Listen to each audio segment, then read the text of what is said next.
అన్నా పొలయ్య వస్తున్నాను. ఏమా బాగుంది ఆరోగ్యం ఎట్టుంది? పర్వాలేదు, బాగున్నాను. అన్నా ఆ రోజు పెద్దాంకి మంచి ప్రమాదకరమైన దెబ్బ తగిలింది. హాస్పిటల్ తీసుకెళ్ళిన తీసుకొచ్చాం కదా ఇంటికి. ఏమైనా ఆ రోజు ఆ పడుకున్న ఆమెని ఈ రోజు చూస్తే నేను కుర్చీలో కూర్చొని ఏనాయనా బాగున్నావు అని పలకరిస్తుంది. ఏమైనా నువ్వు ఆమె కాడ ఎక్కువ సమయం ఎన్ని పనులున్నా ఆపేసి ఎక్కువ సమయం అవకాడ గడిపి ఆమెను ఎట్నో లేక తీసి కుర్చీలో కూర్చోబెట్టి బాగుండవా అని అబ్బాయి అనే స్థాయికి తీసుకొచ్చావన్నా. ఏమైనా మళ్ళీ గ్రేట్ అయినా నువ్వు మాత్రమా? పొలయ్య వాళ్ళు ఆ రోజుల్లో ఎంతో పాటుపడి మనకు ఒక బైపాస్ రోడ్డు లాగా ఏర్పాటు చేశారు. అందువల్ల వాళ్ళ కృషి కానీ వాళ్ళు ఇది కానీ వాళ్ళు ఈరోజు ఆ పొజిషన్ కానీ ఎంతో చేశారు. కాబట్టి మనం వాళ్ళని పెద్దవాళ్ళని చూడడం అనేది నా స్వధర్మంగా భావించి ఎట్టయినా వాళ్ళని నిలబెట్టాలని ఒక పట్టుదల కృషి దీక్షతో చేయడం జరిగింది. అదృష్టవశాత్తు కూడా అన్ని కుదిరినాయి. ఈరోజు ఆ మాత్రం నయం చేయడం జరిగింది. నాకు పెద్దవాళ్ళంటే అంత అభిమానం ఇష్టం పోలయ్య. కానీ వాడు చెప్తా ఈయన ఈ రోజుల్లో పెద్దవాళ్ళని సరిగ్గా పట్టించుకోరు. ఆగలేకపోతే అసలు వృద్ధాశ్రమంలో చేస్తూ పట్టించుకోబడుతుందని చూడబడద్దని. కానీ ఈ రోజుల్లో నువ్వు ఒకడు పెద్దోళ్ళు పట్టించుకొని వాళ్ళని సేవ చేస్తానంటే చాలా గ్రేట్ అన్నా. చాలా నచ్చింది నాకు నీ విషయం అక్క. ఓకే పోలయ్య, నువ్వు ఆ విధంగా చెప్పడం నాకు చాలా సంతోషంగా ఉంది. ఏది ఏమైనా పెద్దవాళ్ళ కూడా ఇప్పుడుండే యువతరాలు చూడడం కనీస ధర్మం. ఆ విధంగా చూస్తేనే బాగుంటుంది. ఎందుకంటే వాళ్ళు ఆ రోజుల్లో ఈ చిన్నవాళ్ళని చూసి పెద్దవాళ్ళని చేయబట్టి ఈ స్థాయికి వాళ్ళు వచ్చారు. దాన్ని మనం మర్చిపోకుండా వాళ్ళకి ఈ రోజు చేయడం అనేది చాలా గొప్ప విషయం.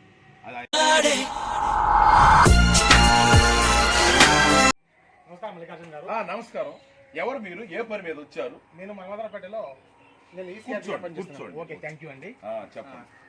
నేను తెలంగాణ రాష్ట్రం నుండి ఇక్కడ నెల్లూరు జిల్లాకు ప్రకృతి వ్యవసాయం మీద నేను ఎంసీఆర్బీగా మనమంతరపేట క్లస్టర్లో నేను వర్క్ చేయడానికి వచ్చానండి. Very good.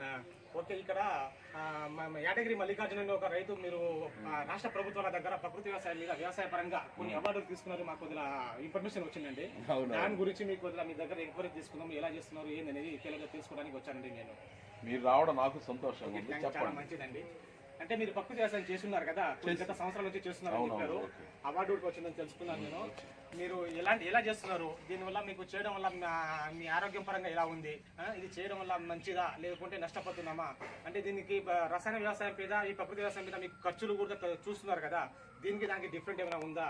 ఇవి చేయడం వల్ల మనకు ఆరోగ్యపరంగా ఎలా ఉంటుంది అనేది గురించి మీకు మీ అనుభవాలు కూడా చెప్తే మేము మా తోటి రైతులు కూడా మేము అన్ని పాల్పంచుకుంటామండి. మేము అనుభవాలు చెప్పండి. ఓకే, మీరు తప్పకుండా మీరు అడిగింది నాకు చాలా సంతోషంగా ఉంది. ఇది ప్రకృతి వ్యవసాయం అనేది మనకు ఆరోగ్యమే మహాభాగ్యం అంటారు. ప్రతి ఒక్కరు దానికి మించి అదే మొదటి ప్రాధాన్యత అంటారు. ఆ విధంగా మంచి ఆరోగ్యాలు కావాలంటే ఈ ప్రకృతి వ్యవసాయం ద్వారా పండించిన పంటల్లోనే మనకు అవి లభిస్తుంది. ఇది ఒకప్పుడు మన పూర్వీకులు వాళ్ళు ఎక్కువగా పిండిలు మందులు ఏమి లేకుండా సహజ సిద్ధంగా ప్రకృతి అనుకూలంగా పండిస్తున్నటువంటి విధానం ఇది. రాను ఏంటంటే రైతులలో విపరీతమైన పోటీ పెరిగి కమర్షియల్ యాంగిల్లో విచక్షణారహితంగా పురుగు మందులు రసాయనిక ఎరువులు వాడి ఆరోగ్యాల పరంగా దెబ్బతినడం జరుగుతుంది. భావితరాలకి నేల మనం స్వచ్ఛమైన పవిత్రమైన నేల అందించలేకపోతున్నాం.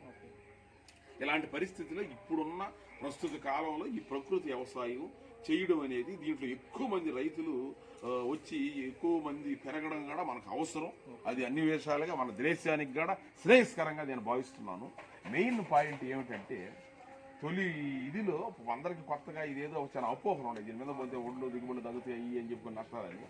నా అభిప్రాయం ఏంటంటే ఒపీనియన్గా దీని ద్వారా మనం ప్రతి రైతు కుటుంబాల్లో వాళ్ళు కూడా ఒకేసారి ఎక్కువగా చేయలేకపోయినా మితంగా కనీసం వాళ్ళ కుటుంబ సొంత అవసరాలకు వాళ్ళ ఆహారాలకు కావాలి కాబట్టి అంతవరకు కనీసం వాళ్ళ కుటుంబ అవసరాలకు ఆహార పంటల వరకైనా దీని కానీ పండించగలిగితే ప్రతి ఒక్కరిలో మార్పు వచ్చి ఆటోమేటిక్గా రైతులు పెరుగుతారు. వాళ్ళకి అనుభవాలు ప్రయోజనాలు దానివల్ల అన్ని తెలుస్తాయి. ఆర్థిక పరంగా బాగుంటారు. అందువల్ల దీనివల్ల ఈ విధంగా ఈ ప్రయోజనానికి చాలా బాగుంటుంది. నేను కూడా ఈ మధ్య కాలంలో చేస్తున్నాను. దానివల్ల కూడా నాకు మంచి గౌరవాలు గుర్తింపులు అన్ని కూడా రావడం జరిగింది.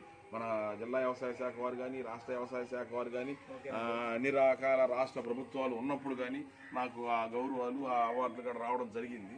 ఏది ఏమైనా అందరూ బాగుండాలని మనకు వచ్చే రోజుల్లో మంచి ప్రకృతి ఆహార పంటలు పెరగాలని దీని ద్వారా ఇంకా ఎక్కువ మంది రైతులు ఈ ప్రకృతి వ్యవసాయం సైడ్ వచ్చి మన దేశ ఆరోగ్య కానీ ఆర్థికంగా రైతులు కానీ అన్ని విషయాలుగా బాగుండాలని నేను కోరుకుంటున్నాను. మా సహాయ సహకారాలు మీకు ఎప్పుడైనా ఎల్లవేళలో అందుబాటులో ఉంటాయి. మీరు ఇక్కడికి రావడానికి కూడా కొత్తగా వచ్చినందుకు మీకు ప్రత్యేకమైన అభినందనలు తెలియజేస్తున్నాను. ఓకే, మంచిది. మాకు కొంచెం వర్కులు ఉన్నాయి, తర్వాత మళ్ళీ ఇంకోసారి కలుస్తాం. ఓకే.